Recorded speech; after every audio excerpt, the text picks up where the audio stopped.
webinar co-organized with Copenhagen University on American foreign policy in the post-Trump era. It is my pleasure to host this particular webinar and to have two guest speakers who have been joining us from the US early in the morning in the US, presenting the main thesis of a book they recently published, Exit From Hegemony. And it will also allow us to discuss a little bit about what we might expect coming in the foreseeable future with regard to Biden's foreign policy. So thanks very much for joining, everyone. And this particular webinar will be recorded, and there's also a Q&A possibility, although with over 100 people signing up already, I'm not entirely sure how much we can use it. So thanks very much for being here. So it's my pleasure to introduce you to Alexander Cooley. He was the Claire Tao Professor of Political Science at Barnard College and the Director of the Herman Institute for the Study of Russia, Eurasia, and Eastern Europe at Columbia University. And there's Professor Dan Nexon, who is Professor of Government and Foreign Service at Georgetown University and used to be the Chief Editor of the International Studies Quarterly, the leading journal of the International Studies Association, the North American International Studies Association. Thanks very much for joining us from the US. And then my colleagues in this co-organized webinar, namely Hannes Wiewel, who is professor at the University of Copenhagen, and Vibeke Schouw-Chelve, who is colleague at DIIS, senior researcher at DIIS.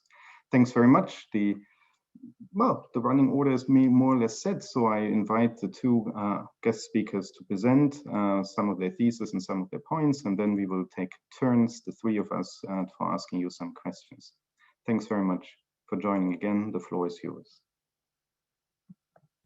Thanks so much for having us. You'll just need to give me that veritable second while I call up the presentation.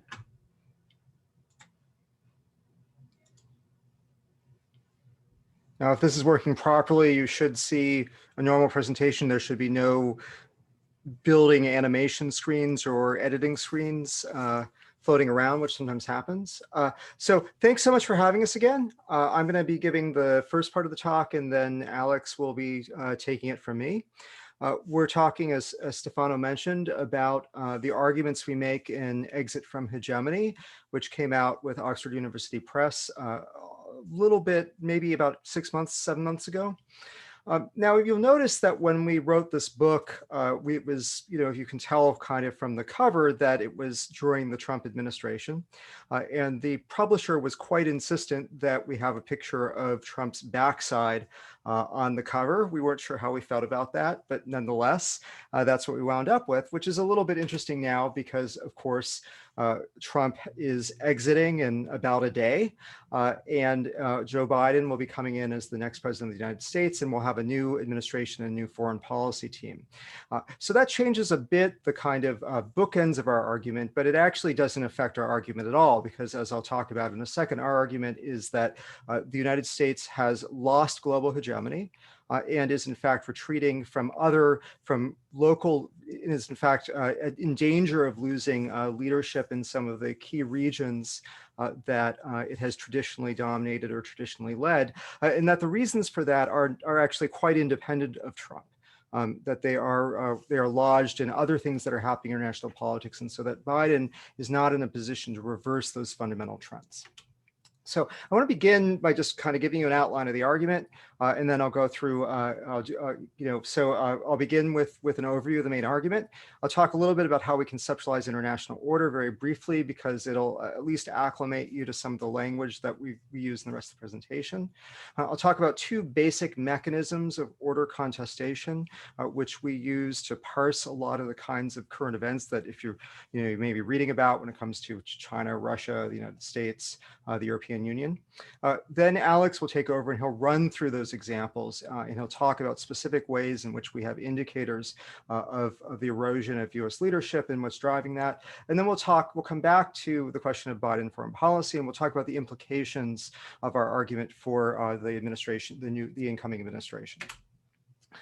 So right now, for the last few years, there's been a big foreign policy debate in the United States. We've had every 8 or 10 years, we have a big set of arguments about what U.S. grand strategy should look like, how the United States should deal with a changing international environment. We had a big run around 2000, 2001, and 9/11. It seemed like those sort of died down during the Obama administration, but they're back with a vengeance because of some of the kinds of ideas that the Trump administration pushed in foreign policy. And so if you look out on the Washington landscape, and if you look at the landscape that Biden is entering into in terms of foreign policy debates, we find a bunch of kind of major positions about what the United States should do after Trump. So one of them is the idea that what's been called restorationism. And this is the idea that the United States can simply build the liberal international order as it pre-existed the Trump administration, that we have the capacity to do that. And so we ought to, the focus of the Biden administration ought to be on going back to the status quo ante in 2015, 2016. Another position says that, which is associated with some new institutes like the Quincy Institute, which isn't really well represented in the leadership of the parties, but you can find in some of the sort of backbenchers or some of the more prominent, say, progressives, is that the United States should reject a strategy of primacy and leadership altogether, that the United States should embrace a strategy of restraint that might involve not forward deploying as many troops in places like Asia and Europe, and certainly not using force as readily as it has since the end of the Cold War.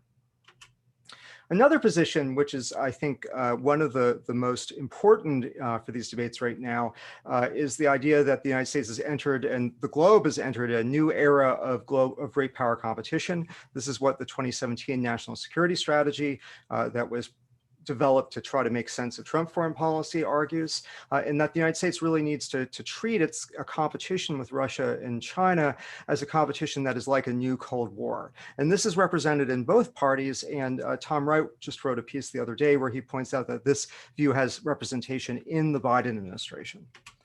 The other big position, which I think is well represented in the Biden administration, is a kind of reformist position, that we should build back better, but not just in domestic politics, but in international politics. The United States should try to not restore the status quo ante, but reform the liberal order reform its order, its leadership in ways that are more suited to the current times and to the post-Trump world. Now, as always, we have your realists hanging out, particularly your offshore balancers, who argue the United States ought to really bring almost all of its forward deployments home and allow the workings of the balance of power to operate in its favor so that it can prevent the emergence of regional hegemony. Now, if you want to think about what's represented, as I mentioned before, in kind of the core arguments that are happening within or might happen within the Biden foreign policy team, it really is the Build Back Better position, the Cold War 2.0 great power competition position. And then there are some people who I think, while they describe themselves as reformers, if you look at what they argue in print, they're really restorationists.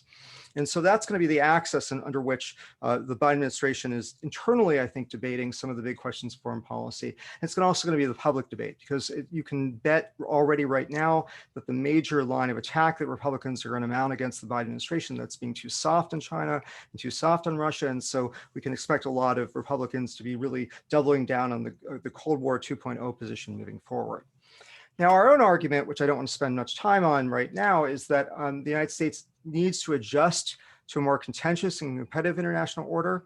It should reform where it can, but it should basically navigate this environment, that this environment is not really the type that Eva represented in the great power competition position or in the restoration position, or even to some degree in the reformist position, although that's clearly where, as you'll see, we're more sympathetic. So what is the argument of the book?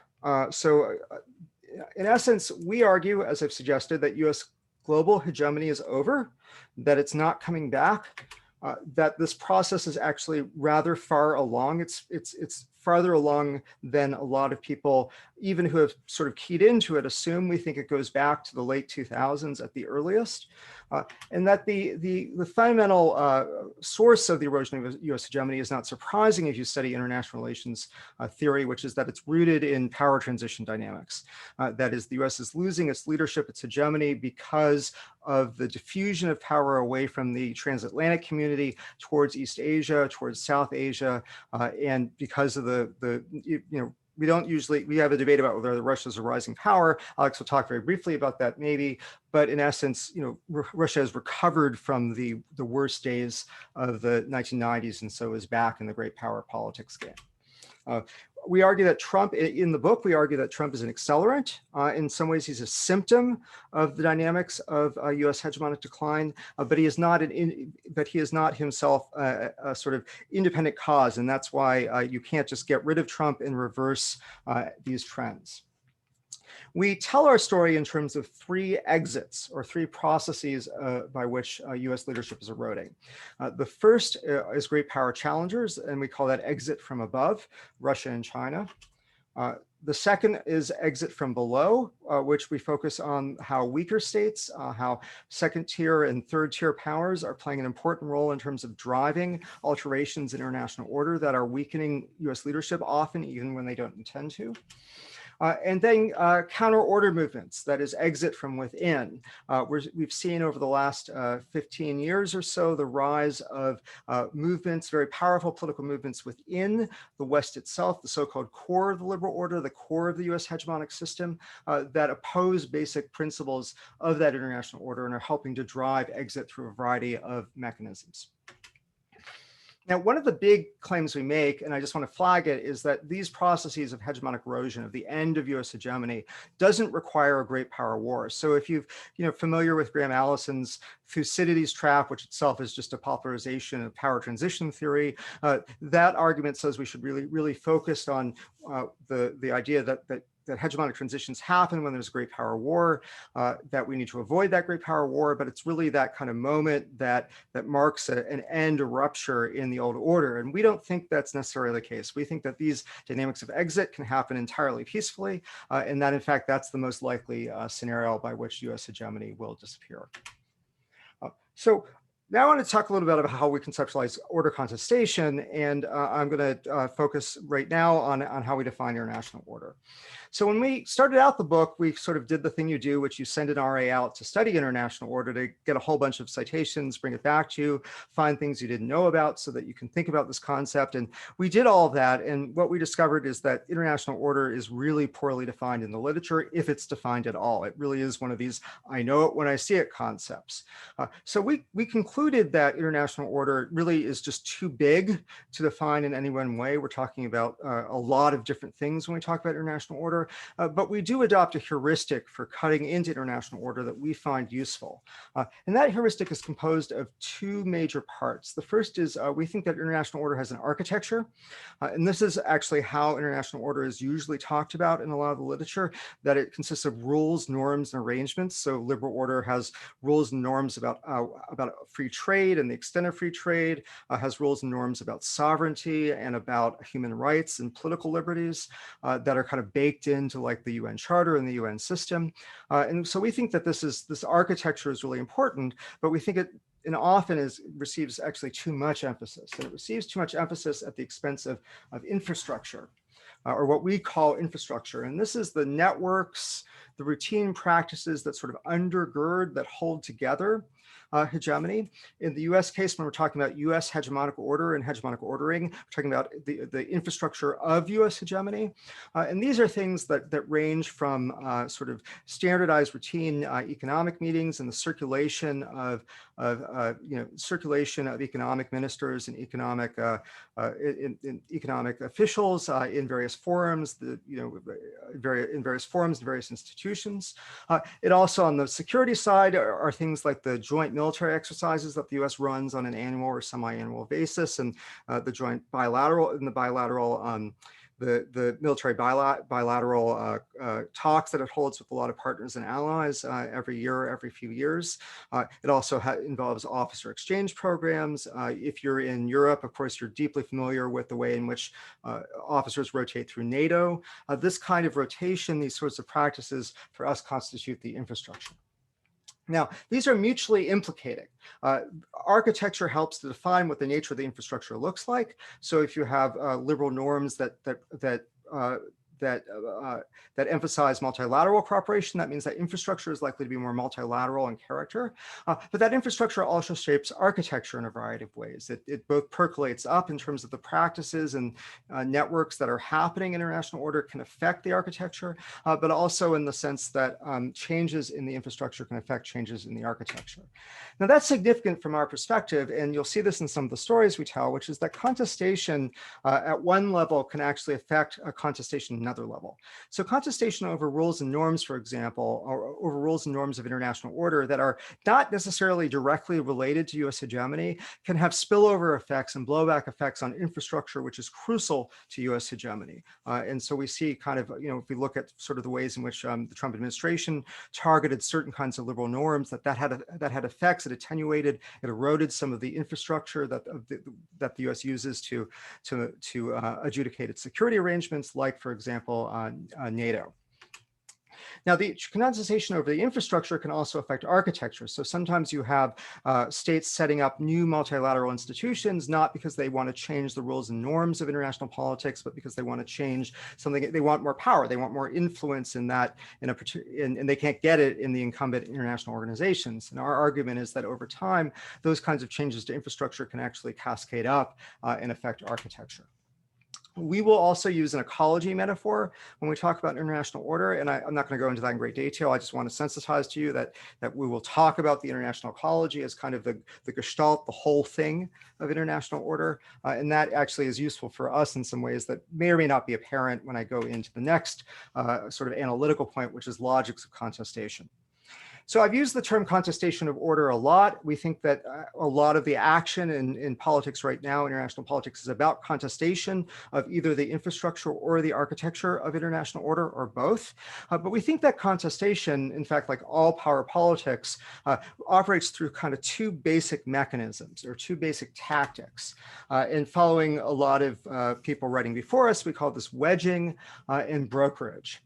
And these types of tactics often go together. Sometimes they're separate, but often they interact with one another, that actors pursue wedging strategies in order to then be able to do more effective brokerage, but they can appear in a lot of different combinations. Part of our argument is that power transitions break patronage monopolies of hegemonic powers, and the cartel, for example, the US ran in economic ordering with the European Union through the WTO and the IMF and the World Bank. And that by breaking the hegemon's monopoly on the ability to give really good sort of international goods, security, economic goods, even cultural goods, that power transitions enhance the ability of other actors to deploy various wedging and brokerage tactics in ways that are order transformative. So what do I mean when I talk about wedging and brokerage? Well, I think it may or may not sort of be intuitive from the names. When we talk about wedging, we're talking about a process of breaking up or destroying coalitions or eroding coalitions. So efforts by one actor or one state to attenuate ties between another two states or another two regions. So the tactic is to break up those relationships, is what we call wedging. And wedging can operate at any scale, right? So you might think of these as divide and rule or divide and conquer tactics. They can operate between states. They can operate within domestic societies. They can operate in international organizations, and they can also operate in between all these things. So just to sort of concretize this, some of the ways in which Russia engages in wedging strategies aimed at diminishing US hegemony and aimed at diminishing the cohesion of NATO is to support far-right actors. And in the United States context, not just to support far-right actors, but to try to exacerbate social tensions and political tensions. Those are wedging strategies, and they're quite fundamental ways of contesting order. There are multiple possible instruments for engaging wedging. I just mentioned you can use kind of media instruments, for example, or you can think about internet activity as ways of wedging. But most forms of wedging either use carrots, that is inducements.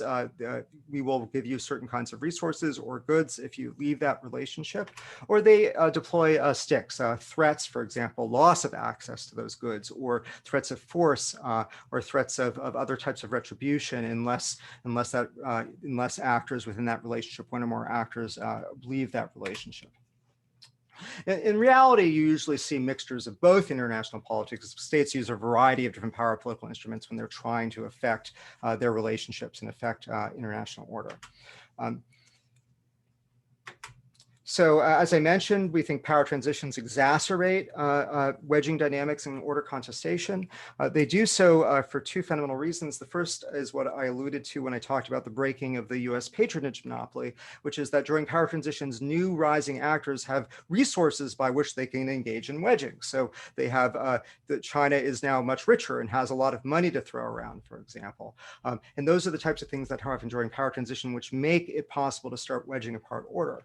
Moreover, power transitions tend to generate revisionist sentiments, or tend to generate dissatisfaction with international order, make that more likely and more prevalent. It does so both among some rising powers who may look around and say, as you know from hegemonic stability theory, they look around and say, hey, look, this is not the order we created. It's not necessarily most convivial to our regime type, or doesn't look the way that we want it to. And so we'd like to change certain things about it. But it can also do that within the incumbent powers. So if you think about Trumpism as a kind of reaction to US relative decline, and the idea that the United States really needs to change its bargains, its own order, you can see how power transitions can generate revisionist sentiments, even with the core, the states that ostensibly benefit from that order that they set up.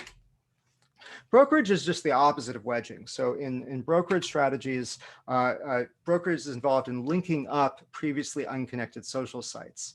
And one of the reasons why you might, or an actor, a state, an individual might want to link up social sites that previously were not connected is to put themselves in a position, this is confusing in the language, but a position of brokerage. That is, brokerage is an action intended to establish an actor as a broker. Now, broker just means in the network literature, which we draw upon, that you're an actor who's positioned between two other actors who do not routinely communicate or interact with one another, where that relationship is mediated by the central actor. And you can imagine why that's a pretty good place to be in, that the broker in that relationship controls the terms of the relationship between those two other actors, has access to superior information about those other actors, and otherwise has more power resources in that relationship. And you often see in imperial styles of hegemony, which are premised very much on divide and rule and divide and conquer wedging strategies, that they are about creating multiple different kinds of brokerage relationships where the center can manipulate the relationships for power political ends between its various dependencies. But you can also engage in brokerage, which is about linking up the sites themselves. So here we have what's called triadic closure. Say the United States has deliberately built thicker institutional relationships between actors in its hegemonic order. And what's interesting about this is that kind of brokerage, which is not about creating a kind of divide and rule environment, but by creating more reciprocal ties among weaker states or partners in that order, is actually a hallmark of multilateralism. So this is what multilateral relationships look like in a network sense. Everybody is connected to one another, as opposed to these sort of bilateral, more imperial relationships, which are about creating creating that asymmetry that comes from being a broker. Now, what's interesting about what happens during power transitions is that because the patronage monopoly of the incumbent hegemon is broken, it's not just that gives more kind of wedging capacity to other great powers, but because great powers can now provide goods and services, as it were, it can come in and offer aid or trade relationships that are really quite valuable, while before the power transition they couldn't do so. Ironically, that puts recipient states, or states that are or client states, in a position of brokerage with respect to both the incumbent hegemon and the rising power, and that expands the power of those second-tier states in international politics. It gives them more leverage by the fact that there are more possible patrons. And and it does so in a couple of ways. One is that it can allow them to exit the existing relationship. So if a weaker state is dissatisfied with the order, didn't really want to go along with all that sort of liberal electoral politics stuff that the United States and Europe were pushing in the 1990s, now they have the ability to leave it because they can go to a different state and get many of the same kinds of goods that they were dependent on going to the United States and Europe for beforehand. It can increase their leverage just by allowing portfolio diversification, right? Hedging against potential shifts in the future by having multiple sources of aid that make multiple different kinds of demands and multiple different kinds of arrangements. Or just using the threat of exit by saying, hey, if you are going to enforce, for example, those conditions on me that you've been enforcing on me, then I'm going to take my toys and I'm going to go over to a different power. And that means that it's harder for the hegemon to engage in the kinds of activities, that is the use of goods provision as a form of hegemonic ordering. So all of these things come together to create a situation during power transitions where second-tier states and weaker states suddenly have leverage over these relationships and can affect the order.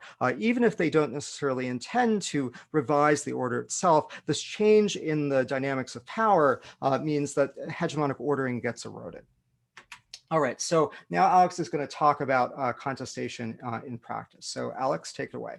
Yeah, thanks very much, Dan, and thanks again for the invitation and sharing your time with us here. So, first of all, let's talk about a particular type of strategy that's been deployed, what we call inoculation strategies. And in this particular case, these are governments who are shielding themselves from ordering effects. And one of the domains that we've seen this most is in the contestation of liberal transnationalism, and especially the restrictions that have been placed on NGOs and civil society around the world. It used to be in the 1990s, the dominant way to think about NGOs and activists was that they formed these very nimble, flexible types of networks that could boomerang around states, in some ways that were more clever. And what you've seen over the last 15 years is, depending on how you count them, about 60 to 70 states have imposed restrictions on foreign funded NGOs, either on their funding and self-registration. And this is a sort of a slide, of course, of Memorial, famous human rights group in Russia, sort of the graffiti being labeled a foreign agent, to the point now where in other places you just have outright bans on certain organizations, and as you do in Russia now, the sort of undesirable organizations. So these kinds of techniques show that there's quite this array for contesting dynamics that we once regarded as normal and usual ordering dynamics. Next slide, Jen. So let's run through the three pathways and look at some of these dynamics in practice. So the first pathway is great power order contestation. We hear a lot about China's rise and about Russia's rise, and we debate them. Here we're particularly interested in the ordering mechanisms that they lay out. So the Belt and Road, which I'm sure you've had many seminars before, is an ordering mechanism. Yes, it's a very ambitious $1 trillion attempt to invest in infrastructure, but it's also an attempt to create a China-friendly community where votes are linked at the UN to serve Chinese foreign policy interests. It's an attempt to spread Chinese regulatory standards. And then, of course, it's an attempt to create a new kind of patron in terms of this kind of hybrid between development funds and investment funds. And you see with the BRI, both a case of alternative order building, but also it has wedging effects. And so, for example, take the case of Greece in 2017. Greece, for the first time, vetoes an EU, the traditional annual EU statement criticizing Chinese human rights practices. Greek foreign minister says this isn't very helpful. And it's a small example, but it gets at the dual purpose of what we're doing. Another dimension of this are the new regional organizations that Russia and China are leading. In the book, we examine a range of these, And for the most part, these have been dismissed by both scholars and policymakers. Organizations like the CSTO, the Eurasian Economic Union, the Shanghai Cooperation Organization, because they're really inconsequential, that maybe they don't actually encourage active cooperation. But at the same time, we argue that what they are doing, especially in Central Asia and Southeast Asia, where you see the biggest proliferation of regional organizations, is that they are altering the ecology of international order, that you increasingly have fewer Western and liberal value-promoting organizations and more Chinese and Russian-led organizations that are also actively networking amongst themselves, right? So this active brokering. We used to treat all regional organizations as somehow propping up liberal international principles, because of their democratic values, because of their structure in terms of how they were organized. That is no longer true. So it looks regional in form, but in substance, and its kind of normative DNA, a lot of these organizations act in a different way. We can get into specific certain organizations like the SCO people want.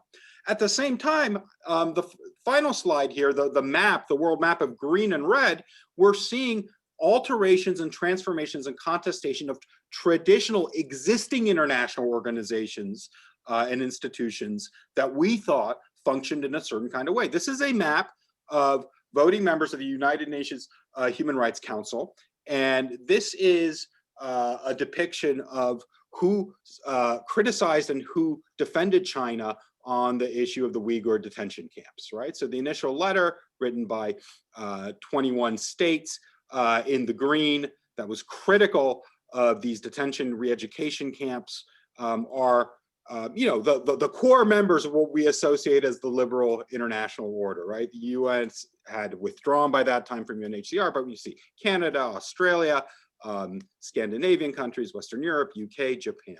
Then a few weeks later, China issues a counter letter, initially signed by 33, it goes up to 52 states, that not only support Chinese policy in Xinjiang, but actually praise China for being a defender of global human rights norms, right? And these other countries you see on the map span different sort of continents here. Serbia joins that at some point. So there's an interesting dynamic here that the very kind of architecture of the human rights regime, right, is actively being refashioned. Next slide. To get to Dan's point about the bottom up, right, you have new patrons that come in, specifically in certain regions, and even nominally weak states, small states that we wouldn't pay attention to or think are significant in terms of international politics, start actively now using the availability of alternative patronages to demand more goods. This gentleman next to then President Medvedev of Russia is Kurmanbek Bakiev. He was president of the Kyrgyz Republic. Kyrgyz Republic is a small Central Asian state that hosted a military base through which all US troops going in and out of Afghanistan were staged. Russia was unhappy with this base. It pressured Kyrgyzstan numerous times to close it down. And then in 2009, in a previous regime, US administration transition, at a joint press conference, President Medvedev, President Bakiev announced that the base had become super unpopular with the Kyrgyz people and that it was going to be closed. And at the same press conference, President Medvedev said to help Kyrgyzstan get through the great financial crisis, Russia would provide a $2 billion aid, loans, and investment package. Now, in typical bargaining fashion, Bakiev waits for the first tranche of $300 million to come in, and then he turns around with the Americans. He negotiates a new basing agreement where the rent is increased from 17 million to 67 million, and the facility is renamed a transit center as opposed to base, so presumably now it's super popular again with his people. And of course, Bakiev's government topples a year later, and the Russians were actively involved in that. This is part of a general phenomenon, this kind of active brokering that we sort of chart along with the rise of populism. When we sort of coined this term, the rise of the multipolar populace, right? Figures in parts of the core, traditional US liberal core, whether it's the Philippines, Turkey, Hungary, kind of these strongmen populists who now actively praise Russia and China and associate sovereign strength with being able to push back against liberal ordering and conditions, and invoking China and Russia as a sign of their strength, autonomy, and independence, right? Using kind of multipolarity and this kind of potential to exit, for domestic purposes. Mr. Duterte here is a really interesting case example of the Philippines.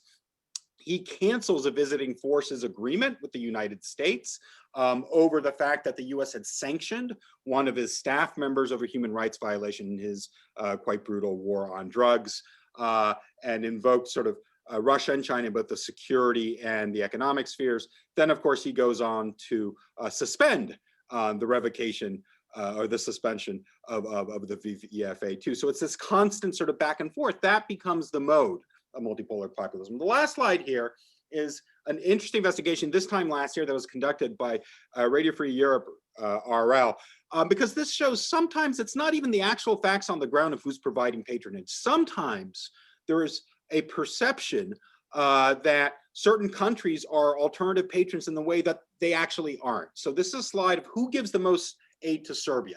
40% of all respondents thought it was China, right? Of Serb respondents thought China was the biggest aid provider. Serbia, 15% thought it was Russia. Just 17.5 thought it was the European Union.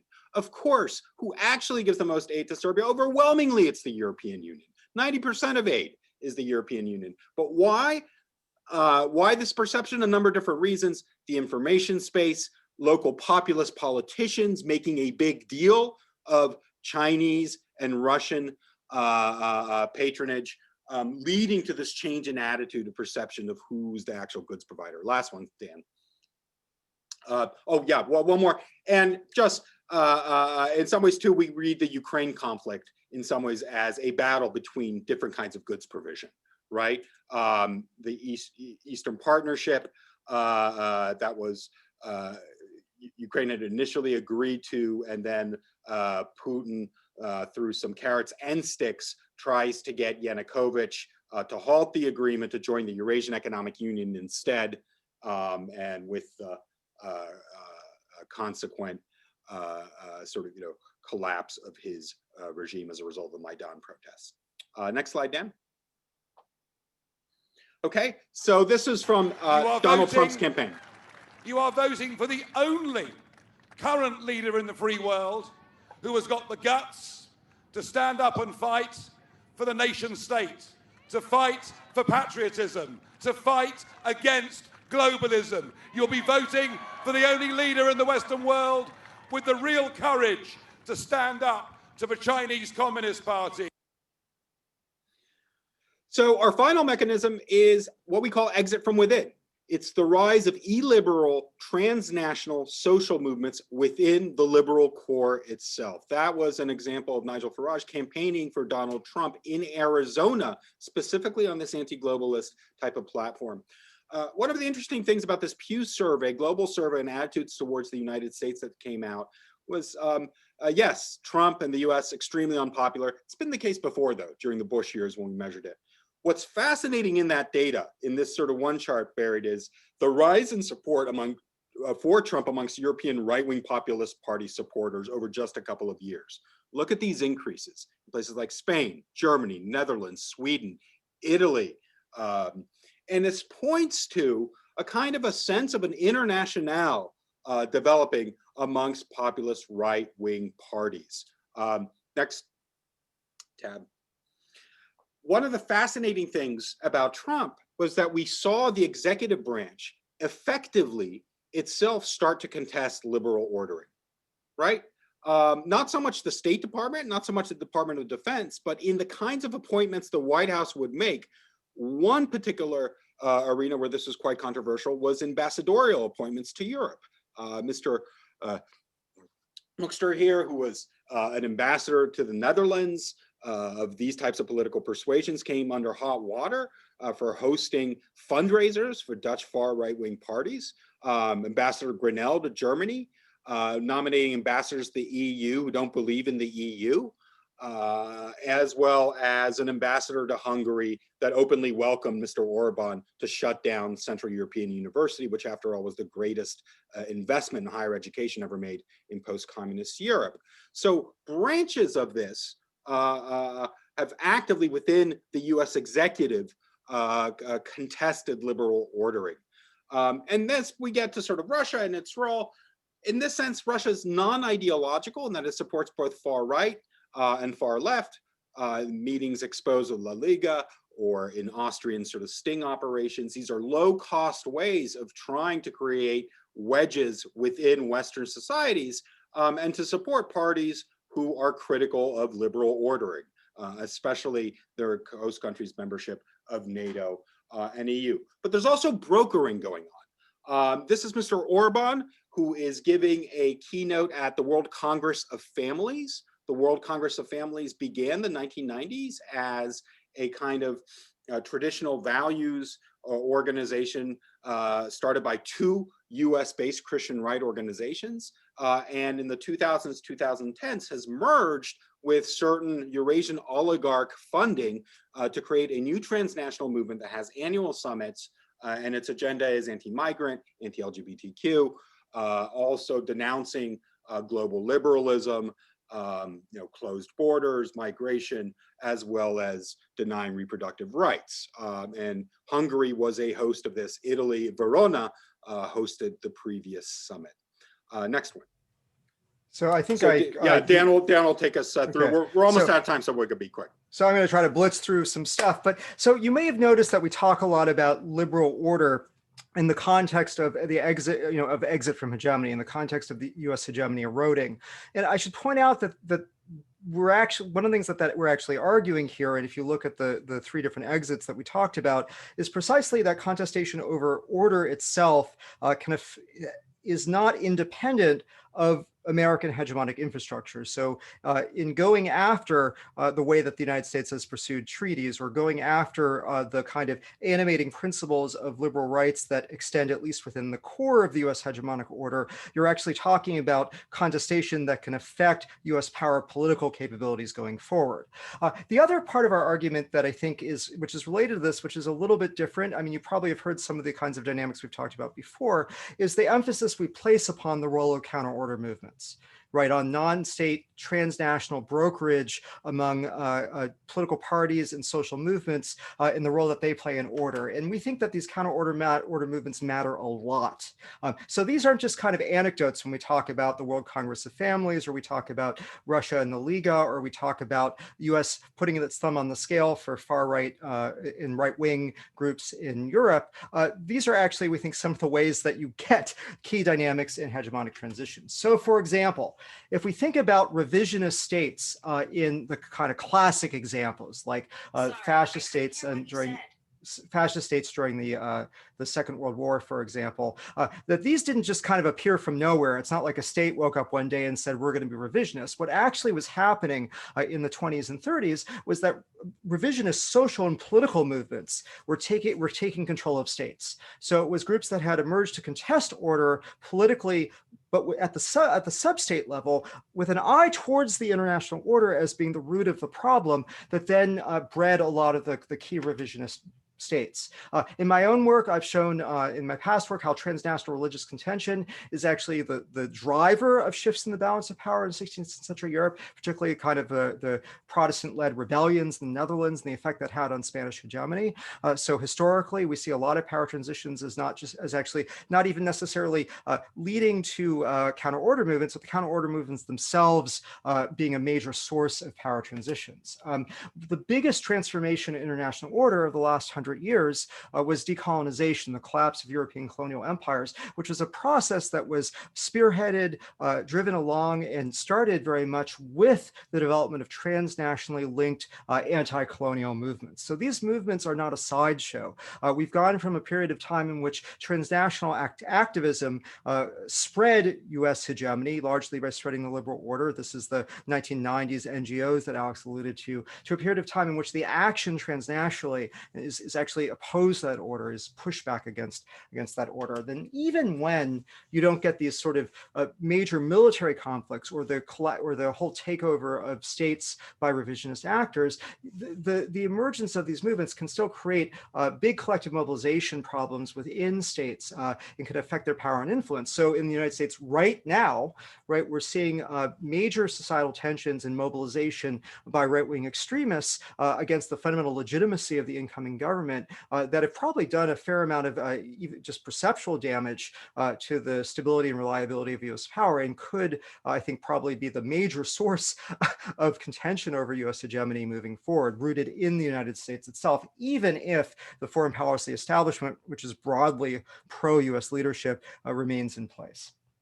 So this has a variety of implications, and Alex, you can chime in here, but it should be clear that Biden's election does affect US global prospects, that it matters that the White House will no longer be aiding and abetting counter-order movements. Biden has a lot more interest in returning to traditional goods provision, which makes the US much more back in the game of engaging in winning hearts and minds, or engaging in ordering activity through aid and other types of goods provision. Certainly, the Biden administration is going to pay a lot more attention to the transnational dimensions of political liberalism. And I could go into the reasons why I think that's the case, but even in some of the things that the administration is already talking about is oriented towards the idea that these transnational contestations over liberalism do matter, and they do matter for U.S. preferences and U.S. power. But this doesn't change any of the underlying pressures or overall operational mechanisms that we talk about, right? So it means that Trump is no longer an accelerant of the erosion of US hegemony from within, but it doesn't mean that any of this stuff is going away, even in the United States itself. Now, one of the reasons why things are going to be really complicated for any even reformist attempts among the Biden administration is that even order conservation, even attempts to kind of keep the status quo or to reform it in ways that are, sort of revitalize liberal order, are likely to trigger contention. So if the Biden administration is serious about, for example, promoting transnational liberalism, that means going the Trump route and taking sides when the US and its allies are internally divided, and taking sides on, say, far-right extremism or even reactionary populist parties isn't just a matter of that could piss off allies or lead to blowback in allies, but it also means taking sides in domestic political arguments in the United States. And this is in this linking up of polarization in the United States with polarization globally is going to be a real problem for it going forward. And Alex, do you want to just mention something about the anti-corruption agenda and the way that that's a really good example of how the Biden administration's really not going to be able to escape some of these dynamics? Yeah, sure. So one of the big values push of the Biden administration and his team, and you see this also from an incoming national security advisor, is a focus on anti-kleptocracy, anti-global grand corruption, as opposed to overt democracy promotion. And there are a variety of new tools that are being discussed to make the US the leader in this kind of governance. The problem here, from a political point of view, is that these tools are actually also very threatening to regimes. They're quite meddlesome, whether you're talking about individual sanctioning, whether you're talking about extending the provisions of the Foreign Corrupt Practices Act to hold foreign officials accountable and not just companies dealing with them accountable. So a number of these mechanisms are actually going to put more pressure on particular leaders of states and create openings for rising powers like Russia and China, again, to point to the disruptive, meddlesome aspects of US-led ordering and offer sort of alternative inducements. So the global anti-corruption agenda sounds great in practice, but in terms of how it plays out geopolitically, it's only likely to sort of fuel some of these revisionist and contestation dynamics that we talked about. Yeah, and so we think that, I mean, we actually support this agenda. And we think part of what the United States needs to learn to do, and I will just wrap this up, and you can talk about this in Q&A if you want to, is the United States needs to learn to lose, right? It needs to learn that it can't win a lot of the battles that it used to be able to win, and that's okay. Right, you can still be a leading power and not order the entire globe. That the United States not only needs to learn to lose, but it needs to sort of, the United States really wants to be competitive in an era of great power competition, if that is such a thing. One of the ways to be competitive is not to compete, right? Not to get stuck in bidding wars for clients who can threaten exit or go to other patrons, but to just sit back and let less strategically important states go the way that they want to go. And to have some confidence, for example, that if the United States revitalizes its brand of less corrupt, more public goods-oriented goods provision, a brand that Trump has seriously sullied, that at some point, states that are taking a lot of aid from China, for example, and are seeing corruption levels go up, or have regime transitions that uncover the enormous amounts of money that the incumbent government has put away through sweetheart kickbacks, that those regimes will have incentives to come to the United States. And the United States doesn't necessarily have to be out there contesting every square inch of geopolitical property. We think that's kind of the appropriate stance to take, given the fact that you can't reverse these fundamental changes that we've talked about. And I will stop there because you've all been very patient with our tendency as academics to talk longer than we should.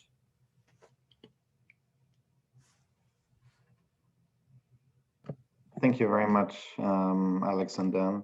I just noticed that I didn't introduce myself at the very beginning, so I will do that very quickly. So I'm working also at DIIS as a senior researcher, but I'm also professor at Uppsala University in Sweden and at Catholic Pontifical University in Rio de Janeiro.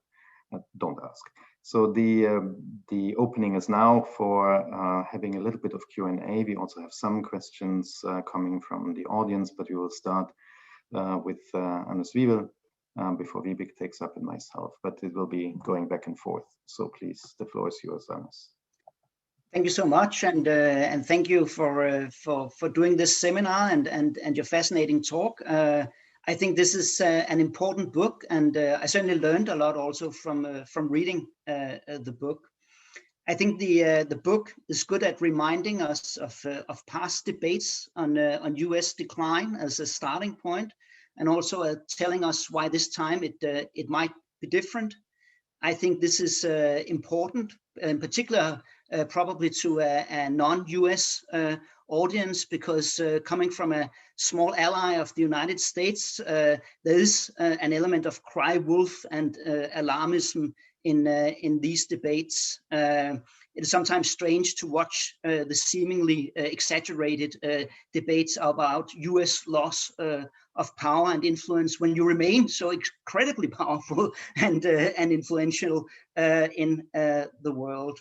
So I think you do this well, and I think your analysis is both complex and thoughtful and cool-headed in a way that makes us think constructively about world order today. And I think one way you do that I just want to highlight briefly before going on to more critical comments is that you have this useful conceptualization of international order in terms of architecture, the guiding principle, rules, norms, and values, the infrastructures that you mentioned, and the ongoing relations and networks and practices, and this kind of picture of the ecosystem and the global order as the ecosystem of ecosystems, which I think work well. And it's just a third thing that I want to highlight in the book, which I think makes it very valuable, is that it avoids Trump bashing. I mean, you're well aware of the challenges following from the Trump presidency, but I think and you do analyze those. But I think this is not like a Trump bashing, anti-Trump book. It's a book that sees, as you said, Trump more as a symptom than a cause of what's happening. I have three kind of clusters of more critical comments or questions. The first one is on the extent of the transformation of liberal hegemony. The second one is on the challenge from below, from the weaker and smaller states. And the third one is a question on the future and maybe on some policy advice for the order that is coming. So first, I want to problematize a bit the extent of the transformation currently taking place in the international order. Are we exiting from liberal hegemony? And in particular, I want to question if liberal hegemony was ever there, or if it was more like a plan or perhaps a dream that was never really implemented much outside the West. I think in the book, I think you're quite careful to remind us that you write there's no single international order on page 32, page 35, that the architecture of the international order is an ongoing product of many designers, builders, and suppliers. But yet, I mean, the entire book is about the undermining and potential unraveling of this American liberal hegemony. So I want to question if what was this liberal hegemony? You make a really good discussion, I think, on international order. But what was liberal hegemony? When was it in existence, if it was ever in existence? I think that's my first question to you. Please just come in as you wish. You want to, should I go on, or you want to come in No, now? I think it would be for Alexander and Daniel to come back, but whoever wants to start from them, just. Dan, do you want to handle that one? Well, I mean, I think it's a great question, and it's a fair criticism. And in the book, we try to kind of nuance our way around this. But as you can see from our talk, even though we have all this stuff in the book about how there's no such thing as the liberal order, and American liberal order isn't necessarily that liberal, right? And all that sort of stuff, you know, when it comes to actually, I've got a cat, by the way, who's rubbing against things if you see sort of the evidence of that. But you know, at the end of the day, it's really hard to have this conversation without defaulting back to talking about the liberal order. And, you know, it's one of those shorthands that I think is sort of unavoidable, but unfortunate, because it sort of obscures so much. So on the one hand, right, if you think about the sort of great scholars, the people who sort of, the person who invented the term, as far as we know, or at least popularized it, of liberal international order, and that's John Eikenberry. One of the fair criticisms of Eikenberry's work is that he's talking primarily about relations between the United States, Europe, Japan, Australia, and he's not even talking about it in the 50s. He's talking about it, you know, more in the later 60s, 70s, 80s, you know, in a period when the United States is no longer sort of dictating terms as much as it did at the beginning of the Cold War, or say intervening in Italian elections to block a communist victory.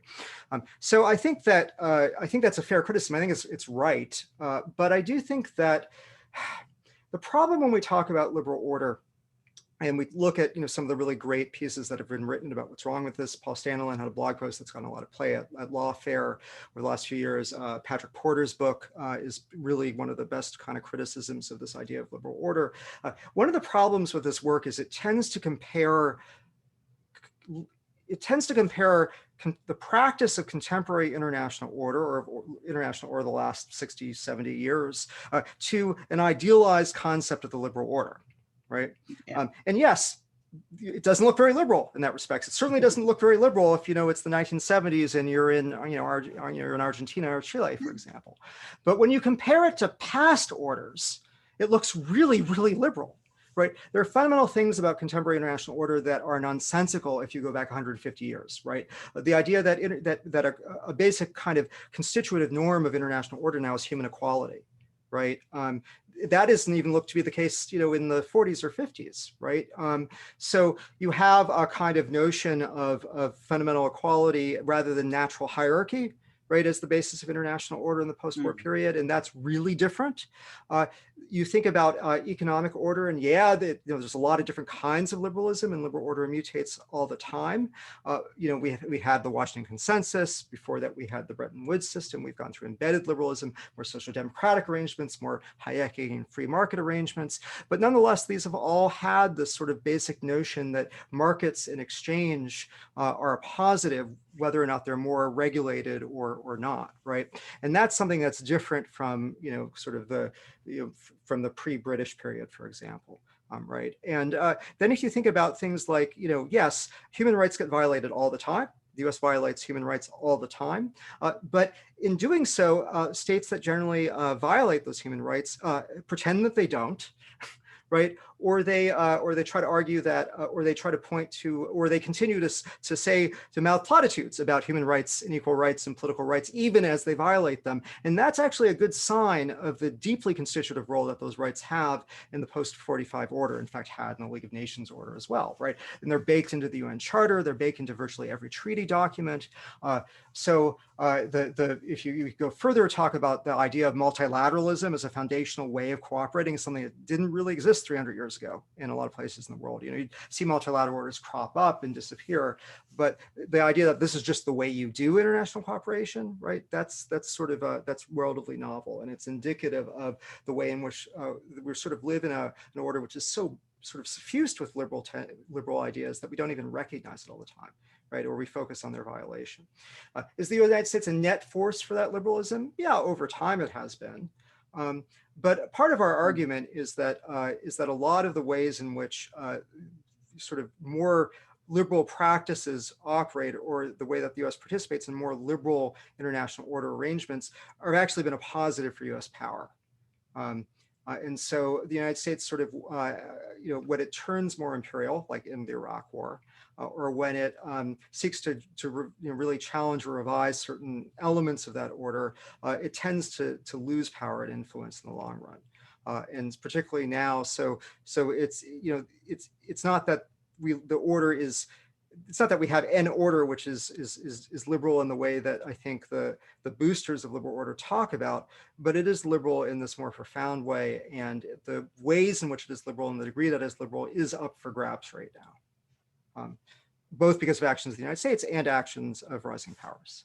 So that was a lengthy explanation, but this is a really, I think, important topic. I think that this debate often gets reduced into very kind of dualistic ways of thinking that make it very hard to parse out or tease out, or don't use proper benchmarks, right? Don't think about, well, what about compared to the Qing or compared to Europe in the 17th century, right? Think about that order in terms of, the way that idealists talk about it.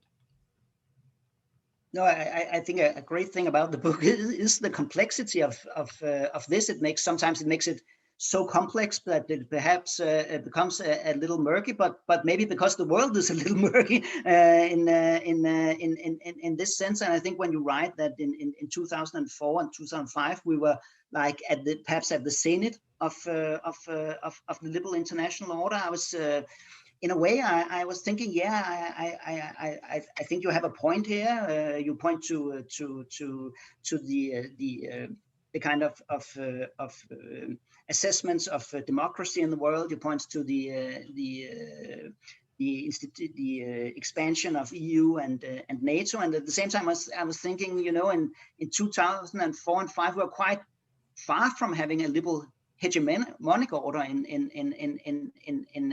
in many ways. We are fighting US and its allies two unsuccessful wars in Afghanistan and Iraq, perhaps reaching too far to create a liberal international order. There were many different kinds of states in the world, autocratic, more and less democratic, some valuing the sovereignty more than others. So I think I'm not sure what to think about it, but it made me really think about it, the way you discuss it here. I think another thing that I was thinking about when reading your book was the question on action space of smaller and weaker states, and what you call the challenge from below. I think you point to these what you call important developments in new flavors and configurations of liberal democracy. And in your talk, you also pointed to these mechanisms where smaller and weaker powers can kind of undermine liberal US hegemony sometimes without knowing it. I remain a little bit skeptic on three aspects of this. First, how new is this challenging of the fact that smaller and weaker powers challenge the international order? I think it might be something that smaller and weaker powers will always do, maybe also because they're smaller and weaker powers, and in that sense might not be perfectly situated in that order for many of them. But also when I think of Europe and the period you describe as kind of the golden period of US liberal hegemony, and what was strengthened in the 1990s, I think it's true that we admitted new Central and Eastern European states into European institutions. Also, and you point to this 2004 as the pivotal point of this. But I think also this was perhaps you might say, a rather thin commitment to liberal international order from many of these states. There was much running away from Russia into the shelter from particularly the United States, but also from Western Europe, as much as they were joining the Western institutions, and they were cherishing their newfound autonomy and sovereignty also more than they wanted to just take their sovereignty and autonomy and deposit it with the EU and NATO. So I think the period you describe also as the strengthening of this liberal hegemony was perhaps also for regional dynamics. It was running away from Russia. It was not really adhering to the principles and order of liberal hegemony. And I think that points to a second kind of skepticism I have with your argument here. It's on the absence of regional dynamics in your argument. And perhaps you can say a little bit about this. I think most small states and weaker states, they're interested in neighboring states. They're interested in regional dynamics. In Denmark, we focus a lot on Brexit. We focus a lot on the election of a new leader of the Christian Democrats in Germany.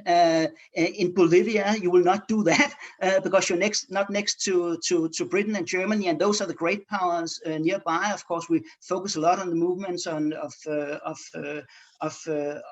Russia. Like any other weaker small states, we're less interested in global power dynamics than we are in the regional dynamics, because it's the regional dynamics that are likely to kind of affect our action space and our security the most. And I think when you point to some of the examples you point to in the book, I think you point to some states that are like renegade states, like Venezuela. Then some states I would say are like marginal states in the margins of international society: Cambodia, Djibouti, Ecuador, Tajikistan. You point also to Greece and Italy, as you point to like this soft underbelly of the liberal hegemonic order, and you mentioned that in your talk as well.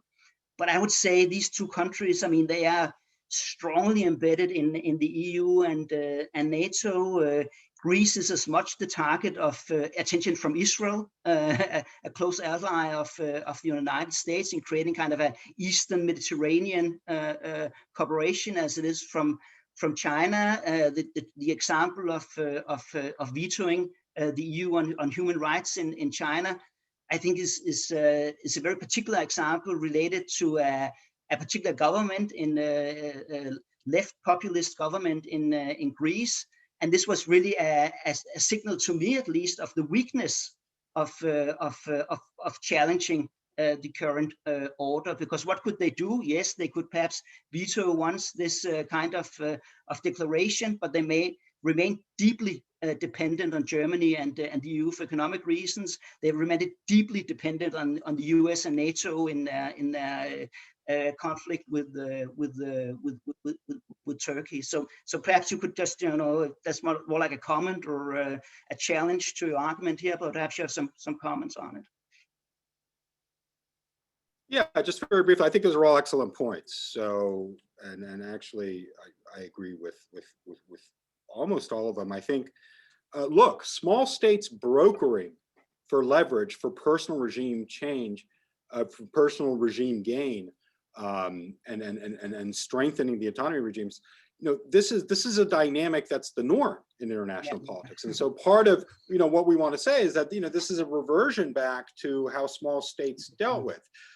In this way, the 90s is an outlier, but it's an instructive one, right? So we have an interesting literature, for example, on IMF conditionality that shows the credibility of conditionality, if you're not Russia, was greatly enhanced in the 1990s. Countries got cut off because we didn't have these Cold War dynamics, because you couldn't turn to the Soviet Union and leverage them for your aid package instead, the way that used to go on in the 60s and the 70s. Of course, there's some dramatic examples of countries, very quickly switching patrons, the Horn of Africa. My own personal favorite example of this, of switching patrons in the Cold War time, is actually Albania, taking advantage of the Sino-Soviet rupture, right? Where they're scared about these reformist dynamics going on under Khrushchev. No way, they bring in the Chinese instead, right? As their alternative patron and their networks of technical assistance and investment to go with it. And it's done out of a sense of regime insecurity. Right. So I think we agree this is, in some ways the norm. It's just that this norm had disappeared in the 1990s, because if you wanted anything, you had to be on board with the US and the monopoly cartel of the US, right? So Japan, the Asian Development Bank, right? All these places were linked. And if you were outside of these bounds, you were considered what? A rogue state, right? Now, this kind of behavior is more the norm, but it's much more prevalent than it used to be. I agree with you on regional dynamics too. I think regional dynamics filter down in very interesting ways. I would say that, we used the peak for me in terms of Europe and Eastern Europe in terms of regional ordering was 2004, right? That was the expansion of NATO in the EU. But then some really interesting things start to happen in 2004, 2005. You have actually a decline in democratic indicators in Europe since 2005 and every year since. You have a number of color revolutions, right, that transform this perception of the US and the EU promoting values as being one of a political nuisance or annoyance to actually being a regime threat and interpreted as such.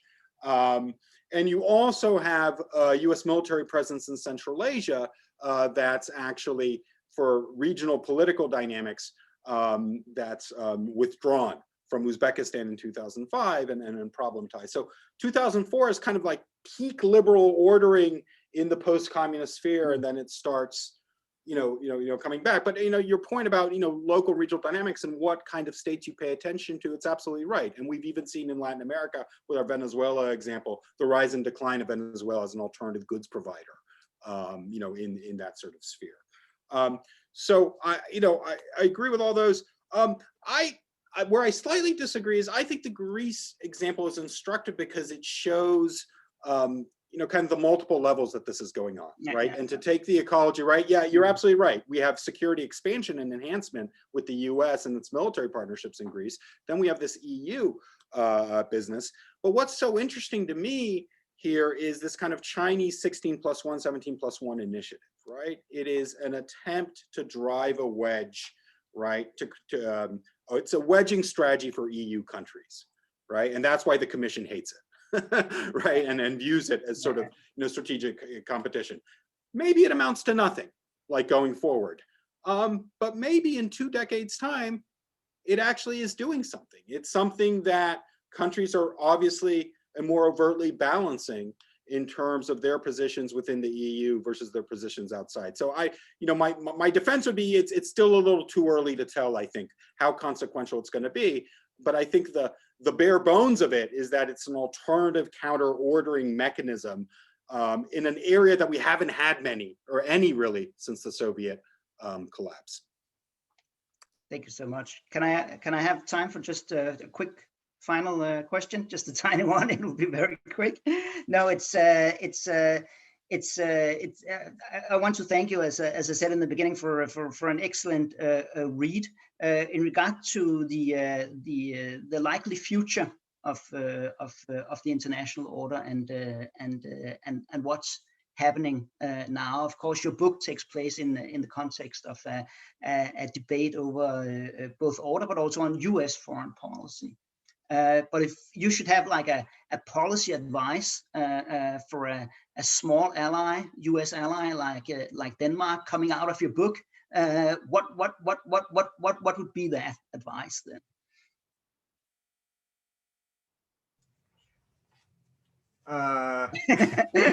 Sorry. I mean, I would be very concerned if I were a small country like Denmark, because we haven't really gotten as much into this, but one of the things that I think that we talk about this a little bit in the book, and I mean, you all in your audience can say what they think, because I don't want to put words in your mouths. But if you go through the Bush administration, right, which is very disruptive to the transatlantic relationship, and then you sort of breathe a sigh of relief around 2006, when sort of the more establishment Republicans come back in, and U.S. foreign policy starts to look more like what people are used to. And then you get Obama, and you might have a lot of disagreements with Obama about this, that, or the other thing, but he's down with the EU and down with NATO, and speaks the language of transatlanticism, right? And then you get Trump, and it's sort of in some ways, although I think the ideological dispositions are different, it's sort of Bush on steroids, right? We're gonna play divide and roll games with our allies. We're gonna do lots of things that you don't want us to do, and we're going to make your life pretty difficult. We're going to make cooperation with us difficult if you are in the kind of core liberal democracies. I mean, because your publics don't like us very much, or don't like, it's a little bit different when you get into places like Poland and Hungary. But so I would be really concerned, because the United States clearly can have enormous political whiplashes through electoral politics, right? It doesn't, and it seems like the blob, the mooring foreign policy establishment is no longer, for better or worse, in having that same kind of anchoring role that it used to play, or that can be overcome. So I would be very worried, because on the one hand, you've got the potential for another round of Trumpism in the United States, which is your primary security provider. On the other hand, you have, you still have these other powers who are engaged in various kinds of counter-ordering activity, which many of which are not that convivial to Denmark, right, in the kind of world that Denmark wants to be in. I think that the EU is probably more fragile than people realize, just because all confederations are more fragile than people realize until things fall apart. I mean, the United States, right, is a much more centralized federation, and I think clearly it's much more, it's not as robust as we might have argued it was 10 or 15 years ago. So what would my advice be? Well, I think my advice is that I think the sense that I get from a lot of the sort of core European Union leadership, which is in part to start to hedge bets a little bit, take joint military cooperation more seriously. I think those are all very good ideas. I would be concerned about trying to get the EU's house much more in order, and being really attuned to the cleavages within the EU, and what side of those you want to be on, and what the costs and benefits of those are. The things that I think Danish foreign policy thinks about, right, a lot. But in the context of the possibility that, U.S. security provision isn't going to go away, but its value may diminish, right? Or it may be, or you might get another regime that thinks that, where the leadership is not only down with a lot of what Russia wants, but it can actually implement those policies, rather than having them overridden by Congress or by the so-called deep state. So I'd be very worried. The other, and I would, I'd be pursuing hedging strategies and looking at different kinds of institutionalizations. Now, I do have this paper in Foreign Affairs with Jeff Stacey, which makes which makes an argument that is related to that, and I'll just plug that. But one of the things that we argue there is that there is a window now in the Biden administration to look at what kept the U.S. relationship more robust with its allies, and try to build on that, right? In other words, there are a series of steps that U.S. allies need to take to help the U.S. Trump-proof, right, its alliances and security provision. And so I think that it would be a really good idea to give Biden some wins on burden sharing, to show that the way that you get better burden sharing isn't to be an asshole to your allies, but to affirm your commitments, right? That carrots rather than sticks work, that will be hugely salutary, and it will take away that as a political issue to some degree in the United States. I think that we learned that one of the things that helped to hold these alliances together was all this kind of network infrastructure, right? All this sort of low-level interaction, all these American, mill relationships. Denmark is very familiar with utilizing those and bootstrapping on those for influence. I think those need to be built up and made much more robust. On the US side, that means rotating a lot more military officers through NATO. On the European side, it means embedding yourselves even more, right, bureaucratically in these relationships. So, I think that ultimately the nice thing about those strategies is that they're consistent with hedging strategies. The strategies that are necessary to make the US security relationship more robust are also the steps that you would take if you're worried about the security relationship going away, right?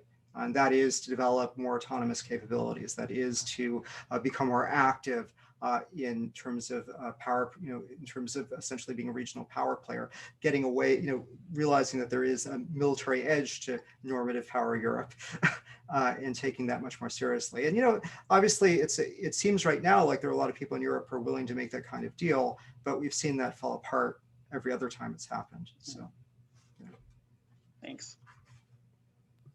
Thank you very much. I think now we can move over to Vibeke. Thanks, Anders, for the discussion so far. Thank you.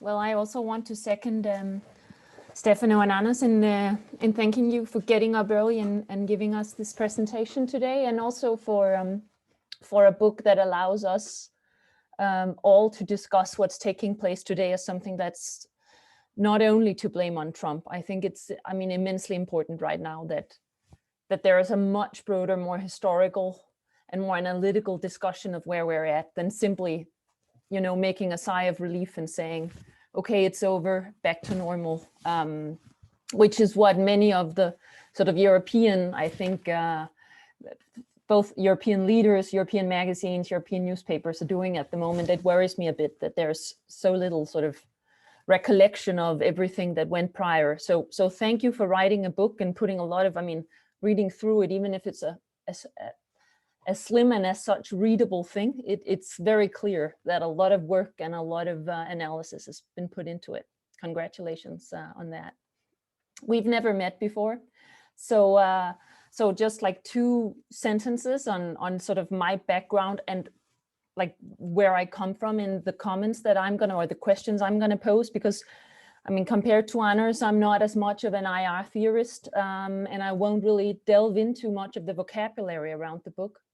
But I think what I'll try and do is pose some questions from the topics that I've been working on, which is sort of the discussions in the early part of the post-war order, American foreign policy debates about whether it's even possible for a liberal democracy to be a global hegemon, or whether those 2 things are simply contradictions in terms somehow. And then for the past 5 years or so, I've been running a project on the transnational right, and I think I'll try and pose you a few questions that sort of comes out of that project.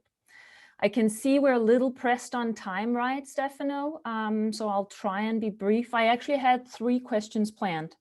I wanted to ask you a bit about the tensions between liberalism and hegemony, a bit about sort of the US-Europe constellation, connected a bit to the whole transatlantic right dimension, and then a few questions about where you see the transatlantic, or not the transatlantic, a transnational right, where that might push global order in a couple of decades down the road. A few questions that relate also to the sort of the concept of civilizationism instead of nationalism. So we'll see how far we get with that. So my first question about sort of the tensions and choices, I suppose, also between liberalism and hegemony, is both sort of I suppose it's both a theoretical and a more empirical question. Anna's also starting out asking a bit about sort of the nature of the liberal order and was it ever reality and so on. That's really not where I want to take this. I would rather like to ask you, what does it mean for explaining the implosion or the end of whatever this is, exit from an American liberal order, that order was liberal? And I know your book tries to be a bit more generic in looking at international orders as such, and obviously you're very clear about that it makes a difference what ideological underpinnings these have. But I would like to push you a bit about like going a bit further into, does it matter that it was a liberal international order? And to be a liberal hegemon, is that basically where the problem begins? Because it pushes you in some ways to say things that are, or do things that seem contradictory or hypocritical. And I mean, you sort of pave the road for the kinds of backlash you could do anyway. And I think, and there I think that some of the debates that the wisest of American foreign policymakers have always had about overstretch. I mean, have always worried about this, like how do we manage that balance? It's a different balance to strike than the one you have to strike if you don't claim to be a liberal democracy. So a few comments on that, but also a more empirical angle, like was there a particular point in your opinion where the US put its foot down wrong somehow in this? I don't know if you've read Ivan Krastev and Stephen Holmes's book on Eastern Europe, The Light That Failed, A Reckoning. But in their introduction, they basically, as I read the book anyway, they basically say the 1990s was really where everything went wrong, because there, not just the United States, but Brussels too, made a choice between pluralism, which ought to be the liberal value, and hegemony, and went down like the road of everything should be made over in the image of a very distinct notion of what a liberal democracy is and so on, and everyone has to comply. So do you agree with that analysis, or like, is there a choice? I suppose, again, it's also almost a theoretical question. Was there ever any, like, have there been better or worse ways in statesmen that have handled this liberal order, better or worse, or was it like destined to land where we're at now?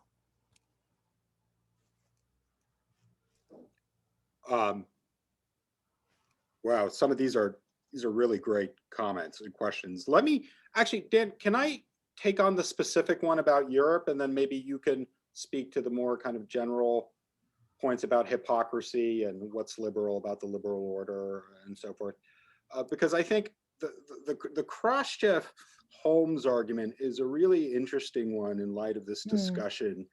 And, you know, I think there's also a kind of a field and a policy element to this, where one of the problems with having only a single ordering mechanism in the 1990s and the absence of other ordering mechanisms was that both in the EU and the NATO case, we assumed this kind of ordering by kind of, you know, EU conditionality, right? It was a kind of a technocratic ordering. And even in our debates, we debated whether it was about the incentives of getting into the EU or whether these countries were really being socialized. Yeah, do they, you know, does Bulgaria really feel it, right? Do they feel European?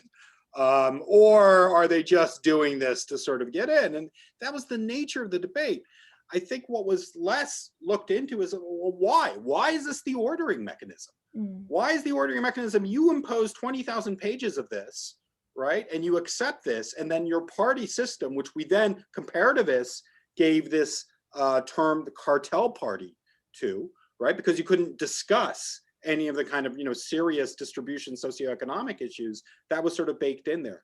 So I think there was something about that ordering trajectory, because it did not have competitors, right? That locked us into these dynamics. The other book I would say is very relevant to this is Juliette Johnson's on central banking, right? And how it is that in all of these cases, we adopted instantly these norms that central banks have to be independent and that they have to focus on price stability, right? And for her, the inflection point is, of course, the great financial crisis. And, you know, rulers like Orban come in and say, no, no, and no. No, really, why, you know, why do they have to be independent? You know, for whose sort of interests, right? Again, all really important debates that didn't happen at the time in which they were imposed. So I think my broader kind of response to this, and we talk about this in the book and some spin-off pieces, is that we assumed in the 1990s that these three pillars of liberal ordering would reinforce each other: political liberalism, economic openness, and intergovernmentalism, multilateralism. And instead, and this is something also, you know, Tom Wright calls this the kind of the convergence wager. What we've seen are the contradictions in these dynamics, right? And being pulled apart. And, you know, to sort of quote another book that's out, sort of Mark Blyth's book, you know, jobs to China, profits to the Cayman Islands, right? That's what liberal ordering did in terms of sort of, you know, the structures of a lot of these sort of companies and the relationship to sort of, you know, nation states and welfare states. So I think all of these are very good points. My only, you know, it's not a pushback at all. I think it's a sense that, you know, sometimes I think we get so stuck in the weeds of how ordering occurs, and we're so far down the road, 10, 12, 15, 20 years, right? And then you can think of the Eastern Partnership then as kind of an accessionism light, which also wasn't thought about, right, critically, that we forget about these foundational moments that sort of, you know, take us into it. And the very final thing, I think more broadly, there is a point in, because of the Bush administration, what things could have gone the other way. Global war on terror, I would say Iraq. Iraq is defining, together with the color revolutions, right? Because they recast a kind of the democratizing agenda as regime change, all right? And then that's something then that gets continuously in a recurring way reinforced by the color revolutions, by the Arab Spring, and in the end, then the U.S. has viewed itself as this kind of revolutionary power, you know, that's bent on, you know, throwing longtime allies overboard. And that's something the Russians, you know, continuously sort of bang the drum about, and it resonates. So yeah, again, you know, really, really great comments. I think the question is always in the 1990s when we built these theories, you know, what were the alternatives? And I think the fact that there weren't alternatives is theoretically instructive. Yeah. Yes, I better just jump right next onto the next question, because I was actually surprised. I know you've probably really wanted to write a book that's readable and that isn't 500 pages long and you had to cover everything and so on. So I completely understand, but I was still surprised to see like how little space Europe takes up in the book. And I mean, that's probably because I'm a European and because the part of the transnational right that I've been looking at for the past 5 years is embedded in Europe, or that's been my own main sort of focus. But I still felt that there is, if I was to sort of explain some of the things that have fallen apart from the perspective, sort of from the things that I'm sitting with, I would say that there was so many tensions between a European and an American conception of liberalism, conception of those three pillars that you make important in the book, and the tensions between them. And also the sort of the amount of anti-Americanism that really sits beneath European anti-Americanism, that really sits beneath, I think, the new European right. Because you've had 4 years of a Trump president, it can be difficult to really see how much of the new European right has anti-Americanism at its heart. But I think because they can find common ground with him and have found common ground with him on a lot of issues. But if you dig a little deeper, many of the ideas, many of the aspects of liberal modernity that this new right in Europe, Russia, Central Eastern Europe, and so on, many of the things that it dislikes about the liberal order has to do with types of bureaucracy, types of materialism, a world that's only about trade, and I mean, in their own articulation of this, that they associate with the US and with US dominance and US hegemony. And I would say these are sort of imaginaries that go back to the period before the post-45 rise of an American liberal order. These go back all the way to a geopolitics built around, you know, war powers and land powers and sea powers. And the US is all about trade and growth. It has no real values. It has no real identity. These things have sort of reappeared on the European right. And even someone like Fillon, when he competed with Le Pen for the French presidency. I mean, even someone as fairly centrist, a conservative as him, preferred a Russia that was wedded to, you know, conventional, non-secular European values over this America that's, you know, too materialist and too decadent. So I think I was just surprised that so many of these tensions, I think, are also part of what's pulling at least the transatlanticism beneath an American liberal order. apart. So it's a rather open question, but just to hear your thoughts, and does Europe matter?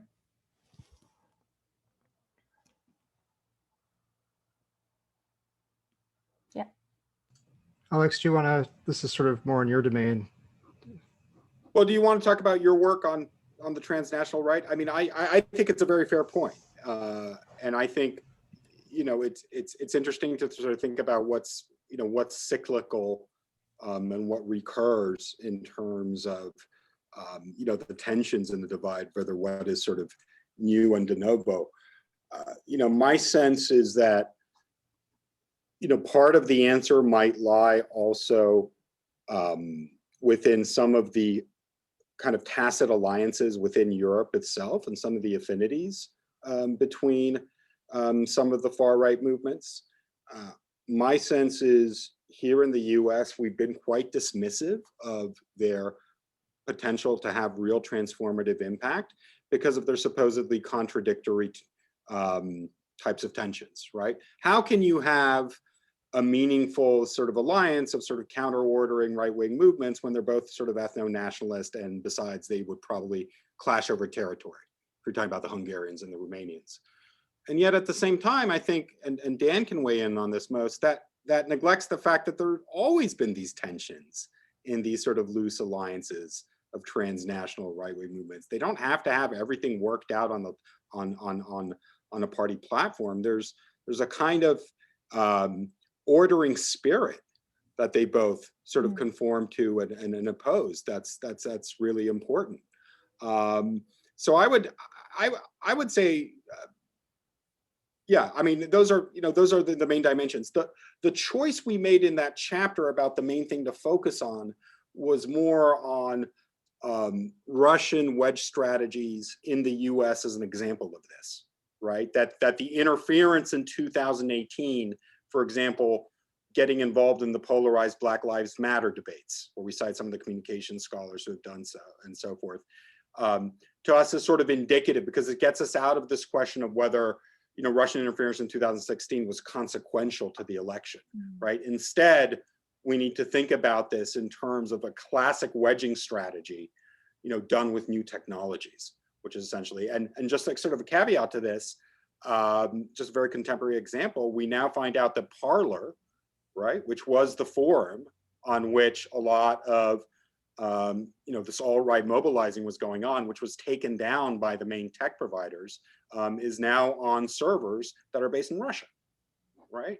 So you know, there's some interesting overt, but also kind of behind the scenes dynamics here that I think we need to pay attention to. But I think, you know, your general point's a very good one, that, you know, there's a sense that, you know, the main elements of this rift were always, you know, have always been there.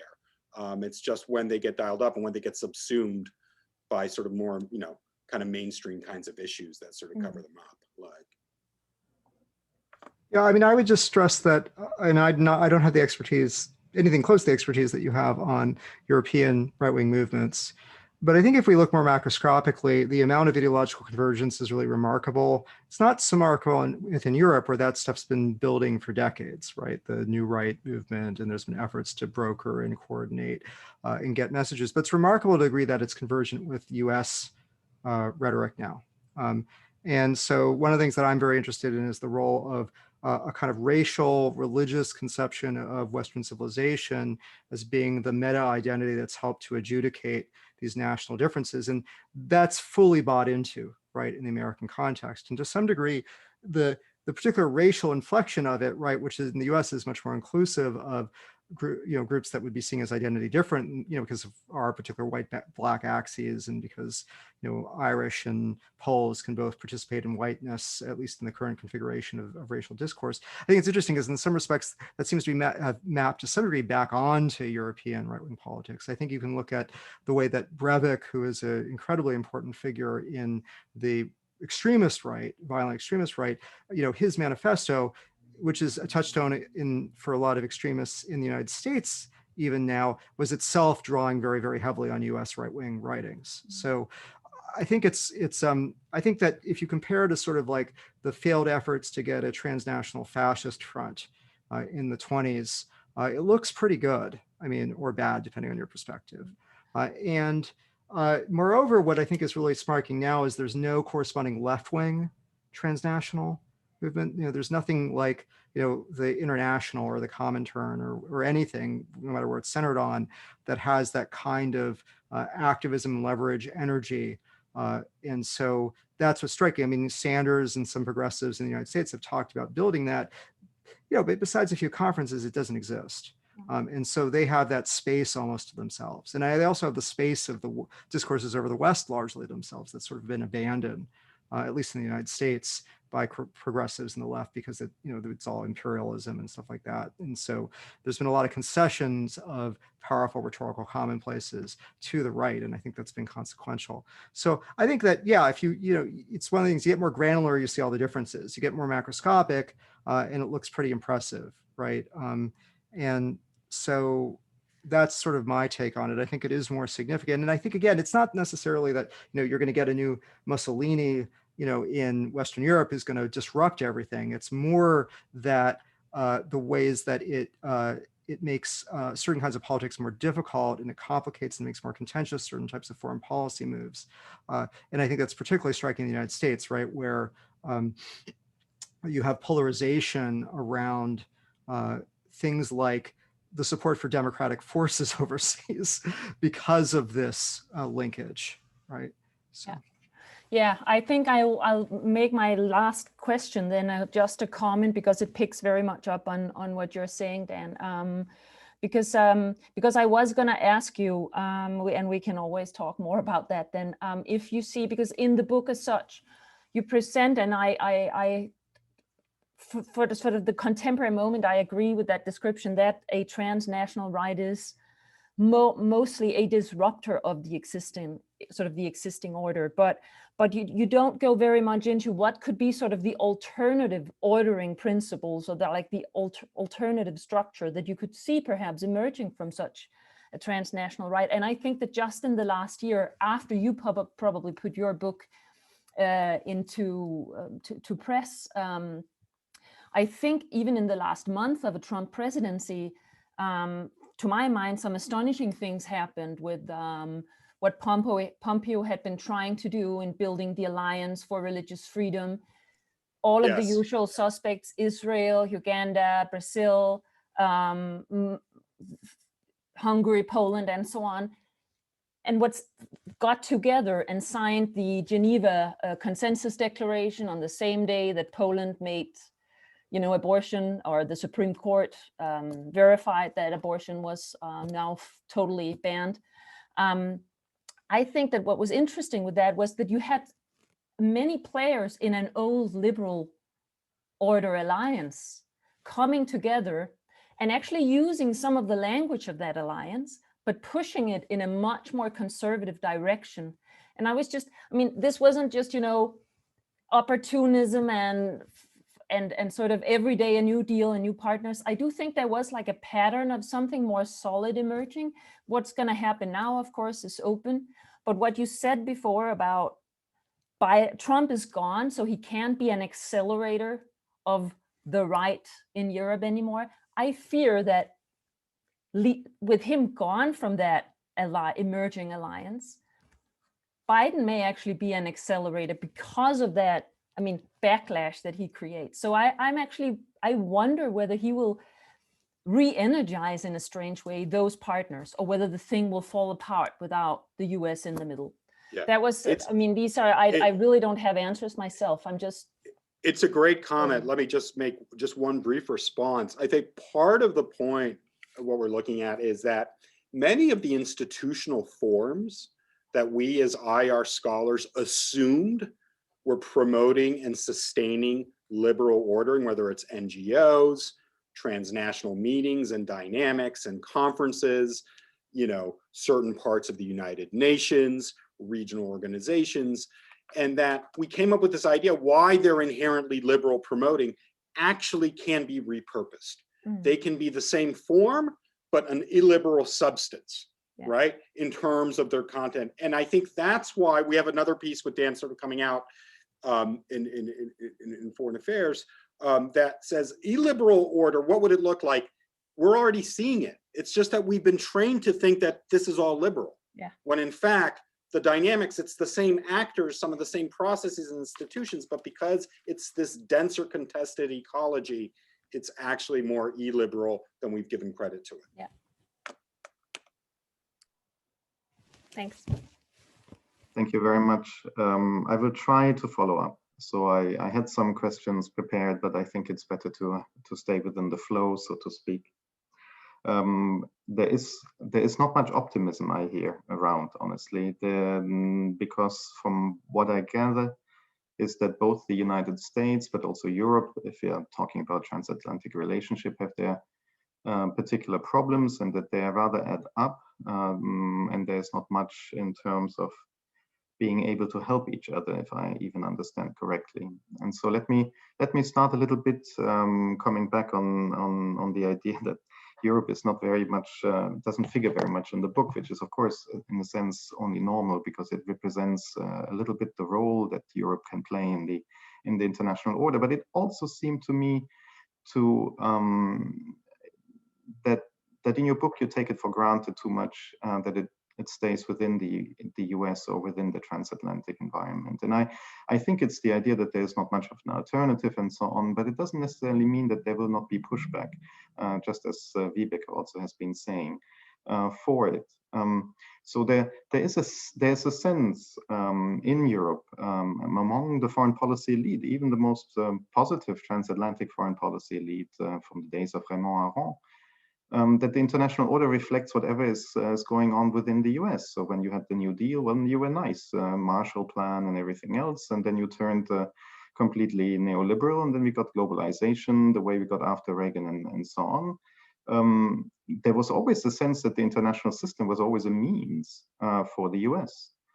This the imperious economy, David Caleo, I mean, it's all actually before the American decline already. The discussion that basically it's an order that as long as it is good for the US, it's fine. If it isn't, we will do whatever we think is best from the inside.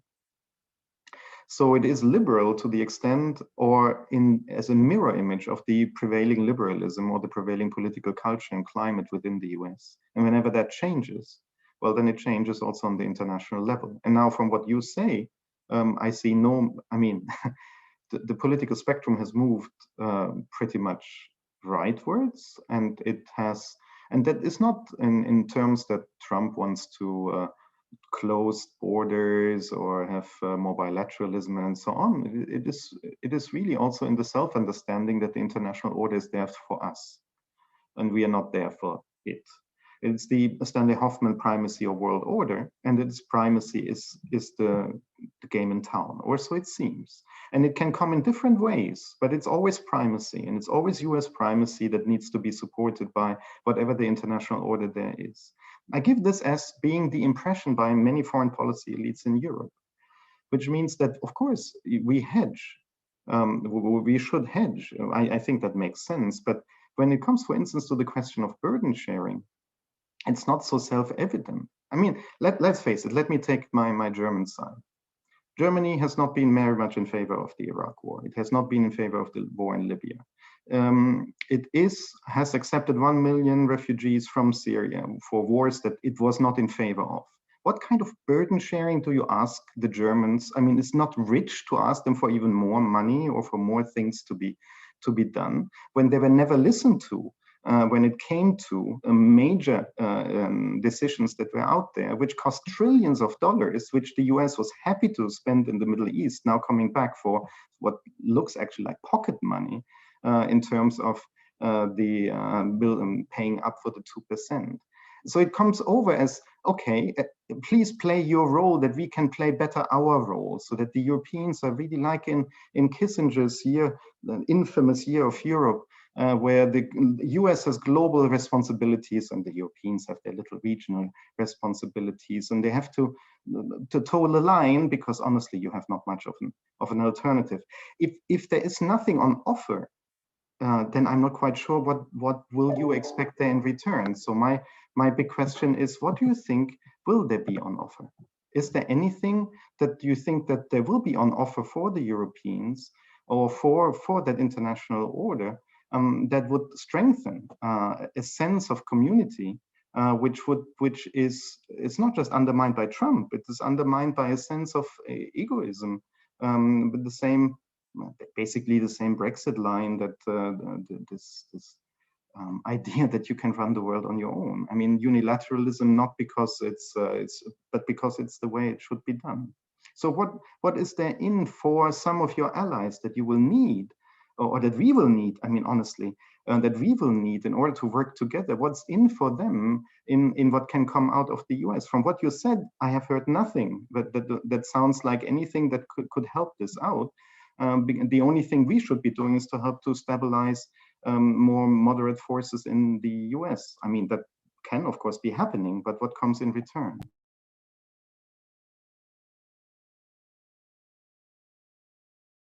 You are mute.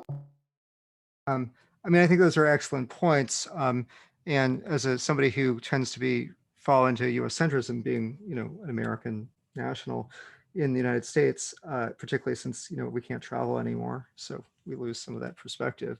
I do think that I do sometimes come back to the fact that I think a lot of what's made Europe possible has been the US security guarantees. And I think that it's easy to forget. I think that sometimes Europeans don't really think through what it would have meant to the European project if the United States wasn't essentially suppressing security dilemmas among European states and wasn't taking a Russian invasion off the shelf. And that's translated into a sense that these things are simply impossible, when in fact, I think they are possible, right? I think it's possible if, Germany, it is possible to get those dynamics that even Thatcher was worried about, right? As most recently as the late 80s, right? Early 90s. But that being said, I think that, I'm not plugged in, but sort of what I sense is that the Biden administration is eager to take up this idea of a renegotiated relationship, right? They're very eager to not just sort of reestablish ties, send ambassadors who don't want to break up the EU, but they're really eager to have these high-level conversations about what that geopolitical relationship is going to be, about what a new transatlanticism would look like. Those things obviously wind up usually getting talked to death and not going anywhere, which is why I'm skeptical. But things that are on the table, clearly, I suspect that the Biden administration will put on the table a lot more in terms of recognizing the status and position of the EU as an international global actor and diplomatic actor, right? Really raising the profile of the EU in the way that the US conducts policy, in the way that the US recognizes policy, shifting some of that emphasis away from bilateral relationships to the EU as a focal point. Not every EU state's going to like that, but I think that's some of the things that are really on the table.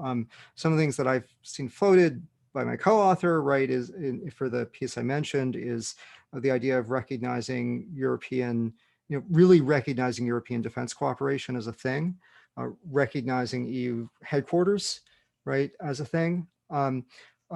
I think that kind of stuff may be on the table. I think, I think generally there'll be a lot more emphasis on voice. How that translates into long-term institutional changes is another question. I think that you're likely to, I would like to see, for example, real discussions about harmonizing a bunch of regulatory action. So we mentioned global corruption. Actually, ironically, the legislation that was passed and signed into law as a rider to the Defense Appropriations Act to ban, although it's phased in, to ban shell companies, essentially, right, in the United States, brings the U.S. more in line with already existing EU global corporate governance rules. It makes actually the U.S. what the U.S. is better at more salient, right, in terms of corruption. But that's an area where I think really deep, thick cooperation is possible if the European Union wants it. And I think that honestly, it's in everybody's self-interest now, because we've seen the role that oligarchic money has played in destabilizing both U.S. politics and European politics. And so, those are areas where I think regulatory harmonization on some domains, since we're unlikely to get TTIP, but moving forward on trade integration, maybe doing it more on Europe's terms would be a good thing to do. I think treating the EU much more seriously as an actor, institutionalizing the EU's role more in US foreign policy and US bureaucracy, I think is something that the US can and is likely to be willing to do if asked to. I think that locking down some of the, I think that the US is probably likely to legislatively tie future presidents' hands in terms of disrupting some of the security provision relationships like Germany. There's a good chance that that's coming down the pike, making it very difficult to pull the kind of stuff Trump did. I think that, some of the stuff gets more granular and I don't have a good perspective on this, but, there are ways in which US policies under the Biden administration align more with the policies of the traditional big players in the EU, like Germany and France, in the way that the Trump administration aligned more with the law and justice and Orban. And I don't know how that plays out in terms of offering something for Europe, but I think the US can offer real support for Germany and France in some of these kind of debates that are taking place within Europe. And I think, frankly, the US ought to be doing things like pulling out of all this Polish defense cooperation without concessions from Poland. I mean, I think that, but if it does that, it's going to have to coordinate with the big European players. So I don't know, does that answer the question at all? I mean, I do think that the US frankly still gives more than it gets. And so that's part of the problem for it domestically. But I do think that, it's still that institutionalizing relationships that make it harder for the US to, behave in the way that Europeans hate it to behave, both in disposition, but also practically are the kinds of things we're talking about. Alex, no, otherwise I come back. And of course, there's no question about the unbelievably important role that the US played in the afterwar period for Europe, for the construction of Europe, also in different moments, stronger and weaker. I think the early days were the stronger parts. It became perhaps less so afterwards. I mean, what you are saying is that there should be, if I understand it correctly, which is also intended by my question, a kind of bargain in which you ask for, or the US will ask for, having some support so that the Biden administration can put some parts of its own house in order, in exchange of having the Biden administration helping the EU getting its own house in order. So it would be a kind of quid pro quo, which would be a win-win, honestly, in many regards, not for every ideological preference in Europe, and surely not for some of the preferences in the United States. And it needs to be, and there we agree, there needs to be a kind of institutionalization, because of course the risk is that by the next elections you get Pompeo or whoever else, and the Europeans know that this can happen anytime, and any of the decrees and so on will be cashed in the first 30 days, just as Biden is doing it now, and we are back square one, exactly in the kind of division. And so when Trump saw the EU as part of the enemies, and that happened already under the Bush Jr. administration, I think this hasn't been forgotten. I mean, there is a sense that we are elsewhere sometimes, that the Americans see us as somebody who is not on their side and should be punished for that, and has been punished at the time, and the divisions that were helped by, I mean, the Vilnius Declaration, which was nicely set up in the embassy in Washington, and so on. There were attempts in the past. Now I know that, we know that the Biden administration is not going this direction. But of course, the big question is, how can we avoid falling back into this in the foreseeable future for both sides? Because then you are right, the EU is not so strong that it won't be undermined by some of these tendencies every time there's something happening in the US. All right, and I had some other small points, but maybe we leave it there. There's one general risk I see is across the world, actually, a kind of going inside. I mean, you have been talking about China, for instance. There was a long article in the Financial Times that its investment banks have been diminishing their loans from 75 billion in 2016 to 4 billion recently, because China wants to use all the money for making all the value and production chain mostly inside the country. There's lots of discussion within the West as well of trying to control the different value and production chains, not to become dependent on anyone else. So there's this kind of, yes, we keep a kind of open whatever system, so to speak, but we want to have a control over it, how it is working out on each of its sides. And that might sound sometimes good, but it of course diminishes many of the interdependencies on which you might sometimes bank for having some compromises that come up, which are no longer there. Not that I necessarily believe that interdependency automatically means cooperation and peace, but cutting each other off, it doesn't necessarily do that either. But we are 2 minutes to 4, and I'm very sorry that we can't take up. There have been a couple, not that many, but there have been a couple of questions coming from the audience. I would like to take the opportunity to thank everyone for having joined us in this discussion.